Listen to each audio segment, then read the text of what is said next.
All right, let's talk to. Speaking of names that people pronounce wrong. Yeah. Brett, how do people typically say your last name? Which is Goode, for those that don't know listening. It's pronounced Goode, but there's a lot of people who say good or good day. A couple people back in college called me Googe. So it kind of just goes by anything. What's the worst one you ever heard across your career? Probably just the Googe, because it's like there's no J, there's no way close to that. Man, I do want to ask you about Aaron on Jeopardy, because I thought that was a pretty bit. What did Aaron just call you Brett back in or to this day, I guess? Yeah, most everybody calls me Brett, and then if they're yelling at me across the field, they say my last name. Okay. We had, for the first part of my career in Green Bay, we had two Bretts. One of them was a receiver, his name was Brett Swain, so a lot of times they just went with the last name, or they'd use your initials and say like DG. That makes sense. Brett, we will talk some Arkansas, Georgia coming up, but before we do that, Aaron had a pretty funny retort to one of the Jeopardy contestants, which I'm sure you saw, he wrote in the question who wanted to kick the field goal, and he just laughed, and Aaron just stood there in the middle of that. What did you think of his performance on Jeopardy as a guest host, man? I thought so far so good. You know, that moment there, you're obviously going to laugh, and Aaron handled it well, saying that's a valid question, and it should be the winner, but he's doing a good job, and if you look at what he's done preparing for the show, it's like preparing for a big-time football game. He watched hours and hours of tapes of Alex Reck and trying to mimic him the best way he can to honor him, and I think there's some truth behind him wanting the job full-time, because it's a lifelong dream of his. He watched it as a kid with his grandparents, and it's just something that he's always watched. I remember going over to his house, and he always had Jeopardy on. So it's not like just a cover. Like, he really, really loves that show. It's pretty wild. Georgia, this season, unfortunately, you got to go to Athens and play JT Daniels and company, who started the last couple games, started to get a rhythm going. And I think Georgia is going to be a pretty fierce opponent, as they have been under Kirby Smart these last couple years. But they do got to replace a lot of guys on defense. LeCount's one of those guys. How much are they losing in the secondary this upcoming season, Brett? They're losing 6 defensive backs, and for any team that would be, just devastating. But for them, they've actually done pretty well of kind of regrouping. Now, we won't know until we get the live game action and really see these guys. But they've got 2 redshirt freshmen, including Ringo and Jalen Kimber, who they were top running quarterbacks from 2020 class, and then they've got 2 new guys, and Nyland Green and David Daniel, who are some of the best in this 2021 class. And I tell you what's interesting, they've actually got a running back signee that they moved to cornerback and has been making some headlines this spring. In Carroll, he's a 4-star recruit from IMG Academy out of Florida, and there's a lot of people that are liking him at that transition because they've got some depth at running back, and so they're really just trying to fill the holes. And then on Easter, they got another gift of West Virginia, Tyke Smith, in the transfer portal. He's committed, and he's an All-America. 61 tackles last year, 8 for a loss. He intercepted 2 passes, and so they're regrouping really fast, a lot faster than a lot of other teams could do. But so far, they're on the right track. George Pickens, obviously, at wide receiver, is a player that you're going to see on a lot of preseason lists, gets a lot of accolades coming off an ACL. Quarterback situation there, we know with JT Daniels. Talk about the wide receiver race and how that's going to fit into this offense and George Pickens this year. Well, and that's what's crazy. George Pickens with that ACL, there's no telling when you're really going to come back.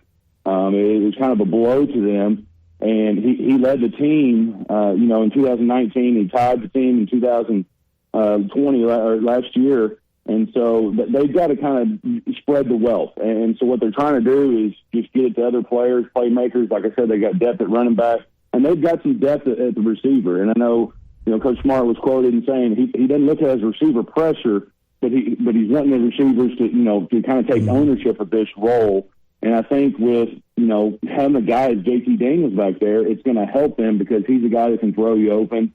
He's obviously in a Heisman race, so they're going to be okay at that position. But when you lose to George Pickens, for a while, it's going to be a rough hill. To have a special year at Georgia, there's 2 things you got to do. You got to beat Florida in the regular season. You got to figure out a way to beat Alabama somehow, usually in the SEC championship game. Is Georgia constructed? Is the roster there to beat Florida and perhaps Alabama? As of right now, it looks like they've got a chance. I think anytime that, like I said, with JT Daniels being a Heisman hopeful, anytime you've got that kind of name going on with your offense, you're going to be okay. And I think that we're seeing a switch to across the board for everybody. Kirby Smart has kind of been like the Nick Saban of defense. Well, now he's been quoted saying their offense is way ahead of the defense right now. And so that's the way the game has gone. That's the way it's still going. And so it's going to be a lot of points being scored. But the thing about Georgia as well is they've got a good special teams core. They kick the ball well. They punt the ball well. They've got a kicker, and then he's also their punter. He had 36 of his 41 kicks last season, resulting in a touchback. When you can hold opponents from coming out and returning the football, you're going to win a lot of football games because you're in good position.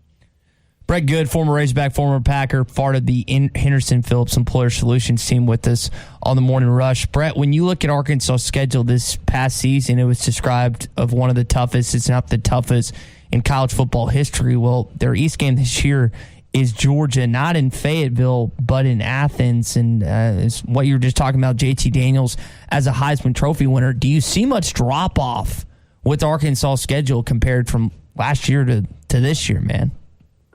You don't see a whole lot of drop off. The only good news is we've actually got some games that are non-conference this year compared to last year. That kind of helps us. We hope. We won't know until we see what actually happens. And Athens is a tough place to play. I remember going and playing there. I mean, that place gets loud. We fully expect it to have full capacity this year, so that's going to be a loud stadium. The fans are going to make up a lot of places this year for not being able to really pack these stadiums. So it'll be an interesting game. And, if we're good and we kind of make some headlines before that, that game's just that much louder. Yeah. With the full capacity and stuff, do you expect Arkansas, Donald W. Reynolds Razorback Stadium, second game of the season, it being Texas, do you expect them to have close to 76,000 that day?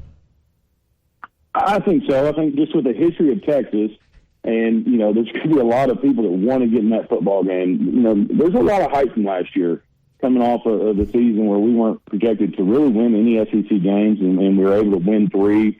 There's a lot of questionable arguments that we should have won maybe 4 or 5. So we're not going to surprise a lot of people this year because people are going to be ready for a well-coached football team. So we're going to have our A game, and we're going to have to go in there and play hard. But I really think that our crowd and the state is going to get behind this team and behind Coach Pittman and just ride it out. Yeah. And isn't it great that you get to play Georgia and Alabama again on the schedule? Isn't that just an awesome opportunity the SEC schedule makers gave you once again? They did a good job there. I think they weren't happy with the close game last year. They wanted to put them on our schedule again. Yeah, well, golly. I mean, you were hoping maybe to get Vanderbilt or South Carolina or somebody, but nope. You got to get Georgia. I tell you what, though, the thing when you play those teams that are good, you're going to have everybody checked in. Sometimes when you play the Vanderbilts, I remember when I played them, you don't really take them as serious. So sometimes you do have a little bit better chance of winning some of these games when everybody's kind of dialed in and they're paying attention. So. I wouldn't completely throw us out of it. We were talking before you came on. I don't know if you heard the discussion about Texas and what the real importance is, and I think a lot of it depends on your age. You've been a part of some of those games. How important is the Texas game this year? I know there's the obvious Arkansas-Texas rivalry for particularly the older end of the fan base, but when you just look at the 12 games, where do you rank that Texas game in the non-conference part of the schedule in order of importance? Well, it's huge. But, like we talked about with the fans, there's a lot of buzz around that game. There's a lot of hate for Texas.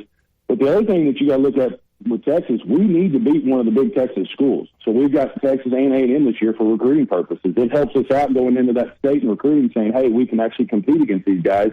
And you don't want to be the laughing stock because for years not winning those games, and it really makes it hard to go in there and recruit and pull those guys out of there and want to come play for Arkansas. So we really need to win one of the two. It'd be great to win both. And I know there's a lot of people that would love to start the season off beating Texas in the second game. That's a good point. Hey, this segment always brought to you by Brett Goode and the team at Henderson Phillips Employer Solutions. Employee benefits, health insurance, retirement plans. If you're not happy with what you have now, our man Brett right here can help you find a better plan, a better solution for your employees. 651-2292. Brett is your number. That's my number. You can call me anytime. I answer the phone late at night, early in the morning. It doesn't matter. I just love to earn your business, and just give me a call. We can sit down and chat about what we need to do. Group health insurance, personal health insurance, life insurance. You've got those things, and group life insurance as well. We were talking about that a week or two ago, that you've got some of those plans. So even if it's a personal need that you need a better homeowners or auto, or you need life insurance for you and your family, you've got those too. So that you don't have to just be looking for a corporate or a company solution. That's correct. And with the new healthcare right now, they've extended open enrollment, so we can do individual. We can always write a life policy, so we can always take care of you. 651-2292 is Brett's number, 479-651-2292. Give him a text or call, and he'll give you a quote. So, Brett, have a good day. We'll chat next week. All right, sounds good. Have a good one, guys. Always good to catch up with Brett Goode.